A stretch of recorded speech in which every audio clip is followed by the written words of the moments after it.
Remember to subscribe to our YouTube channel at NDN TV Nigeria.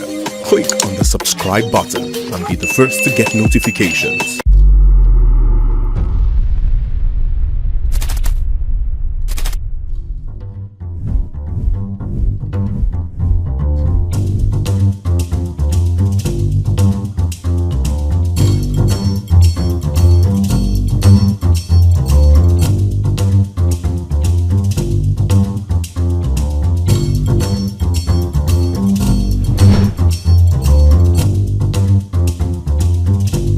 And now, let's join ace broadcaster MAMODE AKUGHA as he takes us inside the Niger Delta. Hello out there and welcome to the program. It's Inside the Niger Delta, the authentic voice of Nigeria's oil-rich region. I'm your regular host, MAMODE AKUGHA. Following the recent upward spike in economic activities in oil-rich Delta State, the governor, Right Honorable Sheriff Oborevwori, says his administration will continue to create a conducive environment for businesses and investments to flourish in the state. Governor Oborevwori, who made this statement last week at the presidential commissioning of the AHL Gas Processing Plant 2 in Kwale, Ndokwa West local government area, affirmed that Delta State remains a choice destination for both local and foreign investors. Commissioning the gas plant virtually, President Bola Tinubu pointed that his administration will leverage the abundant opportunities gas presents to stimulate growth across every sector of the Nigerian economy. The federal government is stepping its coordination of other landmark projects and initiatives that will ensure the earliest possible realization of gas fuel for prosperity in our country. For his part, the governor of Delta State, Right Honorable Sheriff Oborevwori, noted that the investment is a testament to the business-friendly environment that exists in the state, making it a destination of choice for all classes of investors. This will not only boost our energy security, but also stimulate economic growth, create employment opportunities, and improve the standard of living for our people. This represents yet another testament that investment in Delta State are safe and thus the first point of call for investors. In a different development, the Delta State Task Force on Recovery of Government Lands, led by its chairman, Chief Frank Omare, last week demolished illegal structures on a portion of land belonging to Dennis Osadebe University and Y Asaba. This came after an initial notice was issued to the illegal occupant over 6 months ago in October 2023. Chief Frank Omare, while sympathizing with those affected, stated that this became imperative to stem the ugly trend where unruly members of the public wantonly encroach on government properties. Nobody should be misinformed. We are not victimizing anybody. Nobody is our enemy, but the law is the law. We sympathize with the situation, and for us, tomorrow, people will be straight. And of course, other local governments, it's an advice, not warning. We have started be parking way away from the government properties and those land that does not belong to you. For his part, the Deputy Vice Chancellor, Academics and Research, Professor Robert Ogenedoro, decried the conduct of these illegal occupants. This is university land. It's meant for Faculty of Agriculture, but you can see what it has been turned into. In fact, for us to even use this place again for the purpose intended, it will be capital intensive. So this is what government should do. We are very happy that the right thing has been done. Inside the Niger Delta. The Niger Delta Development Commission, NDDC, has revealed that the commission is reviewing its free medical outreach program in the region to meet the overwhelming healthcare needs of the people. The Managing Director, Dr. Samuel Obuku, made this known last week at the flag-off of the outreach in Otuasega, Bayelsa State. Obuku said the signature program will have to be quarterly rather than annually to better serve the rural dwellers in the region. Haven't gone round to see that we've had hundreds of surgeries in the past 2 days. For the fact that it is this successful, I think the management of NDDC will consider carrying out this program quarterly rather than annually. As a result of the overwhelming turnout, the Managing Director of the Niger Delta Development Commission, NDDC, extended the medical outreach in Bayelsa State by 1 week. The extension was to enable more patients benefit from the medical care. Dr. Ubuku, while lamenting the absence of any other health facility in the area except for the Otuasega General Hospital, committed to working with the state government to provide another health facility in the area. The NDDC is also committed to partner with most of the state governments to see how most of these hospitals that the NDDC have built and most of the hospitals that are being operated by the state government and even federal government are well equipped to serve the purpose of promoting primary health care. Patients who had undergone various surgeries and procedures in the maternity and male wards shared their stories. When I came, it was difficult, but all of a sudden, NDDC appeared and be a savior to me. After everything, I put bed to my baby safe and sound. People like us, we don't have money, we don't have EPA. And NDDC have made me to be a man again in my life. So I'm very happy so much. The Commission's visit, incidentally, was on World Boy Child Day. For Dr. Ubuku, who underscored the benefits of raising a proper child, promised that the Commission would look into the educational infrastructure in the area to ensure every child has access to proper education. He gifted all the boys hygiene kits, while pregnant women were given delivery packs. Inside the Niger Delta. The Niger Delta Development Commission NDDC and Shell Petroleum Development Company SPDC will commission the 25.7-kilometer Ogbea-Nembe Road in Bayelsa State on the 25th of May 2024. During a joint pre-commissioning inspection of the project by officials from both organizations last week, Dr. Samuel Obuku, NDDC's MD, described the multi-billion naira project as a noteworthy infrastructure intervention in the oil-rich region.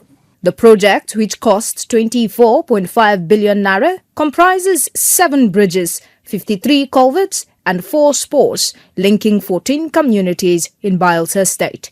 Having completed this major road project, the road cuts the travel time from Nembe to Yenagoa, the Bayelsa State capital, from 3 hours on dangerous water routes to a mere 45 minutes on smooth road. It also opens up 14 communities for socio-economic development. The managing director of the NDDC, Dr. Samuel Obuku, described the project as a good example of what could be achieved through collaborations with stakeholders in the region. After we commission this project, we are looking at also partnering with SPDC on other projects too, if they are very, very willing, of which we know they are very, very willing, as they are committed to developing our communities too.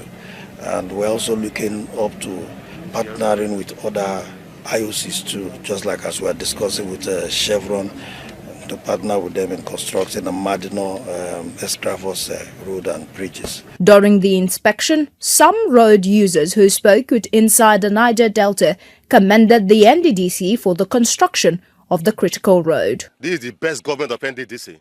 We never expect this kind of tough road for Ogbea town. So we, the Ogbea Kingdom, we are happy. So this road now don't they drive bike every day, go reach Nembe, come back. In another development, the NDDC commissioned the first phase of the 9-kilometer Obehi-Okekpe Road in Ukwa West local government area of Abia State. The regional project was flagged off in 2022 and was finally commissioned after 2 years. It connects Abia State and Akwa Ibom State. The poor condition of the road, which had hindered economic progress in the area for so long, is now wearing a new look. The managing director of the NDDC, Dr. Samuel Obuku, while appreciating the Abia State government for their support, called on residents in the area to take responsibility for projects in their domain. Whatever project that is here, let us try as much as possible to protect those projects. It is also your own responsibility. For us, it is a commitment to ensure that we don't make our people spectators to development, but our people should also be partners in development. The executive governor of Abia State, who was represented by his deputy, Engineer Ikechukwu Emetu, hailed the commission for the transformational projects in the state. The management of the NDDC we have this time around is one that has a human face towards discharging their duties. In furtherance of NDDC's progressive transformation agenda, the Commission also immediately flagged off the emergency reconstruction of Phase 2 of the Okekpe, Akwete, or Hambele Road in Ukwa West local government area of the state. Inside the Niger Delta. Standout Properties Limited presents a real estate opportunity of a lifetime. Bloom Towers are waterfront twin high-rise buildings of 19 and 21 stories at the edge of the Atlantic Ocean in the prestigious Oniru area, Victoria Island, Lagos. Bloom Towers is a green and smart building project consisting of 1, 2 and 3 bedroom apartments and maisonettes, as well as 10,300 square meters available space for commercial and corporate use. Built for completion in 2027, Bloom Towers has 236 units available for sale with a starting price of 100 million naira. Lock down a unit today with a down payment of 20% and spread the balance over the next 24 months. Contact us on 080-693-47063 or 091-22-656-975. It is a project that will bring huge return on investment. Bloom Towers, from foundation to skyline. Mixed reactions have continued to trail the recent moves by the Edo State Governor Godwin Obaseki to broker peace between clan heads, otherwise known as Eniges, and the Oba of Benin, His Royal Majesty Omonoba Nedo Ukwu Akpolokpolo Oba Eware II, over the suspension of the Eniges by the Oba. While some people describe the governor's move as a step in the right direction, others say it is coming too late and is just a calculated attempt by Governor Obaseki to win supporters for his party during the September 21st gubernatorial election in the state. Governor Obaseki, who insists that his only interest in the matter is to restore peace within the Benin traditional institution, also warned politicians to stop politicizing what he says is simply a cultural and traditional matter. Apparently dissatisfied with their lack of active participation in the governance of their dukedoms, dukes in Benin Kingdom, traditionally known as Eniges, within the 7 local government areas of Edo South Senatorial District, wrote a letter to Governor Obaseki in 2022 demanding the full implementation of the 1979 Bendel State Traditional Rulers and Chiefs Edict, which stipulates that there shall be for each local government area in the state a traditional council. This demand by the Eniges to the state government was considered a direct affront on the imperial authority of His Majesty Omonoba Nedo Ukwu Akpolokpolo Oba Eware II, Oba of Benin, who superintends over traditional matters in the 7 local government areas of Benin Kingdom. After due deliberation on the matter, the Governor Obaseki-led Executive Council of Edo State in August last year approved the request of the Eniges and authorized the full implementation of the 1979 Traditional Rulers and Chiefs Law, which creates a traditional council for each of the 7 local government areas in Benin Kingdom. Irked by what he considered as disloyalty, the Oba of Benin consequently suspended 2 of the Eniges, Professor Gregory Akenzwa, Enogie of Ebwa Obanosa and Abudu, and Chief Edonwanyi Ogiegbae, the Enogie of Egbae Siloko. After his suspension, Professor Akenzwa was arrested by the police in November last year and charged to court for impersonation. Upon his release on bail, Professor Akenzwa and Chief Ogiegbae both approached a Benin High Court, challenging their suspension by the Oba. They are praying the court to affirm their position that only the State Executive Council has the authority to suspend or remove them from office. This scenario paints a picture of discord between the Oba and the Eniges. For some Benin people, the Eniges were empowered to go to court against the Oba by Governor Obaseki. However, Professor Akenzwa says nothing could be further from the truth. The issue of people saying that it is the governor using us to fight the traditional institution is completely incorrect. The truth is that we have issue with His Majesty, who is the head of the traditional institution, and those issues have to be resolved if any settlement is going to be made. To resolve this crisis and restore peace in the Benin Traditional Council, Governor Basaki has commenced a reconciliation process by first visiting Professor Akenzua. There are real issues, there are fundamental issues which by the grace of God will resolve. But use this medium to appeal to politicians from all shades to please desist from playing politics with the royal family and the palace. To seemingly clear away all obstacles to the peace process, the Edo State Attorney General and Commissioner for Justice, Oluwole Osaze Uzi, has dropped the charge of impersonation against Professor Akenzua. According to a statement obtained online and signed by Barrister Uzi, which says, and I quote, "It is to be noted that while the traditional authorities have the discretion to appoint enigies and chiefs, this is by law subject to confirmation of such appointment by the State Executive Council. The power to suspend or remove anyone from such position also lies exclusively by law on the State Executive Council," unquote. By this statement, it is clear that the Edo State government is simply saying that the Oba of Benin lacked the authority to suspend the enigies. While Governor Basaki has successfully met with Professor Akenzua, there is no telling what type of reception he will receive at the Oba's palace in his quest for peace. Some Benin people, however, welcomed the governor's reconciliation process. I so much thank the governor for in making that kind of step, so that they can settle out of court. Once they settle out of court, they can go to dialogue to settle themselves. Oba is a father to everybody. So when the governor do that, it means I want to make peace with the father. For some others, Governor Basaki's reconciliation process is simply late, and it is in the real sense a quest for political patronage for his party in the next gubernatorial elections that are just months away. This issue has been going on for, if I'm not mistaken, over a year now, 2 years.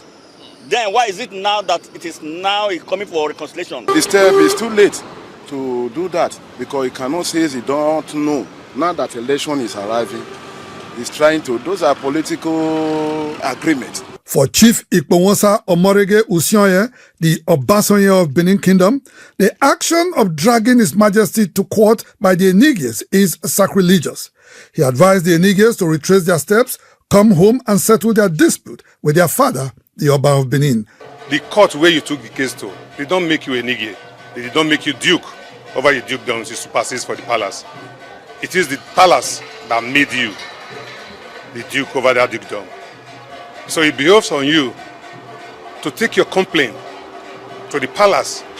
As Governor Basaki continues his peace process, he must do so with sincerity and tact in order to win the support of Benin people, a lot of whom believe that a fight against the Oba, whether right or wrong, is an abomination. Inside the Niger Delta. At Home Options, you're welcome to a world of elegance where every corner whispers sophistication. Step into our showroom and indulge your senses with our timeless designs and craftsmanship, from plush sofas to magnificent dining tables that host lifetime celebrations. Our collections, the hallmark of luxury. Create your haven with exclusive bedroom selections and turn your sanctuary into a realm of refined tranquility. When it comes to bathroom solutions, our stylish fixtures, lavish tubs and showers are crafted for your well-being, transforming your daily routine into a ritual of indulgence. At Home Options, we provide lifestyle solutions. So, visit our showrooms in Lagos and Port Harcourt because your space deserves to mirror your impeccable taste. Home Options. Live well. Ezekiel Group, oil and gas, dredging, power and air transportation. Ezekiel Group, petroleum product sufficiency, energy sustainability and infrastructure development. His Royal Majesty Eberechukwu Kanuoji, the Ezearo of the ancient Igbo kingdom in Abia State last week, bestowed on the Duchess of Sussex, Meghan Markle, the prestigious Adamazi title and name. The revered monarch made the conferment at a private event organized by the Nigerian Ministry of Defense in honor of the royal couple who were visiting Nigeria for the first time. The Ezearo of the ancient and respected Arochukwu Kingdom, His Eminence Eberechukwu Kanuoji, was among revered traditional rulers in the country who graced one of the events organized by Defense Headquarters to honor and interact with Prince Harry and Meghan Markle, the Duke and Duchess of Sussex, on their recent trip to Nigeria. While all the traditional leaders adorned the couple with their unique titles, names and attires representing their distinct cultures and traditions, the one that stood out was the Adamazi name and title bestowed on the Duchess of Sussex, Meghan Markle, by the custodian of the culture and tradition of the Arochukwu people, His Eminence Eberechukwu Kanuoji. Adamazi, which is the highest social title and recognition given to women in Arochukwu Kingdom, was conferred on Meghan Markle for her outstanding contributions to the advancement of humanity. His Eminence Eberechukwu Kanuoji, who was accompanied by his wife, Ugweze Nneoma Oji, also presented the Duchess with the symbolic Umwaro wrapper, along with a sash depicting her new title. The wrapper is the ceremonial dress adorned by both males and females in the kingdom, often during special occasions and celebrations. The visibly overwhelmed royals appreciated the traditional leaders for their show of love. For the sake of history and to provide some perspective and significance to this encounter between the Ezearo and the Duke and Duchess of Sussex, it will be important to note that His Eminence Eberechukwu Kanuoji is the grandson of late Ezearo Ezemazi Kanuoji, who was equally among the monarchs who welcomed and received Queen Elizabeth to Nigeria in 1956 on her 2-week working visit. Eze Kanuoji is probably the longest reigning monarch in contemporary times. He was crowned in 1914 and ruled over the kingdom for a record 73 years until he joined his ancestors in 1987. The near-perfect innovations he introduced in the administration of the kingdom, especially midwifing a heat-free relationship and interactions with the then British authority after the Anglo War of 1901 and 1902, attracted the goodwill and admiration of the English royal house. In 1953, he was awarded the Queen Elizabeth II Coronation Medal, followed by the award of Officer of the Order of the British Empire, OBE, in 1956, the same year the Queen visited Nigeria. It is therefore safe to say that it's not surprising to see the current Ezearo, His Eminence Eberechukwu Kanuoji, honoring the members of the British royal family on their first visit to Nigeria. The memories of this beautiful experience and warm reception in Nigeria on their first visit would certainly remain with the royal couple for a very long time. Inside the Niger Delta. Bayelsa State government says it will continue to engage its vibrant youths through sports and other recreational activities as a veritable tool in fighting idleness that often lead to crime and criminality among the young population in the state. The state governor, who was represented by his deputy, Senator Lawrence Erujakpo, said this while speaking at the kickoff ceremony of the 6th edition of the Prosperity Football Tournament in Yenagoa last week. Since its inception in 2015, the Prosperity Football Tournament has continued to foster intercommunal interaction, peace and unity in the state, as well as bringing the people at the grassroots close to the government of the state. Continuing on this trajectory, Governor Doyodiri of Bayelsa State, who was represented by his deputy, Senator Lawrence Erujakpo, last weekend kicked off the 6th edition of the tournament. The 2024 tournament underway in Bayelsa will feature about 200 teams from various communities, security agencies, churches and even tertiary institutions, all competing for star prizes in both the male, female and para sports categories.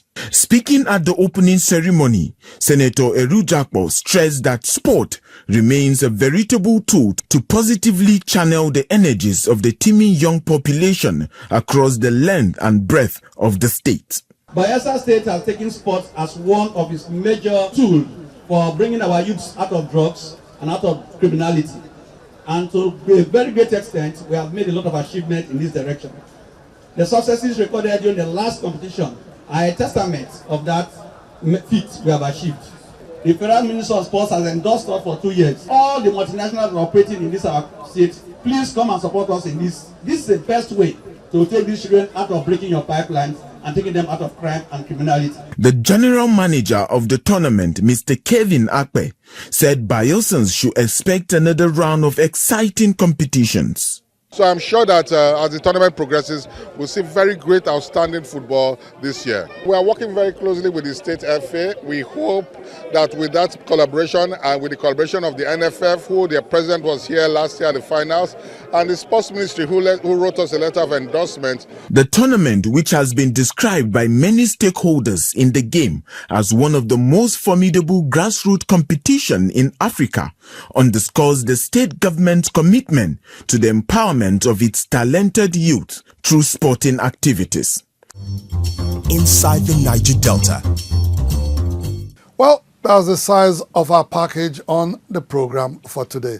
Inside the Niger Delta, the authentic voice of Nigeria's oil-rich region, will be back same time, same station next week. Until then, you can follow us on our social media handles showing right now on your screens. And please remember, subscribe to our YouTube channel at NDNTV Nigeria. Until next week, I am MAMODE AKUGHA thanking you for staying tuned. Bye for now.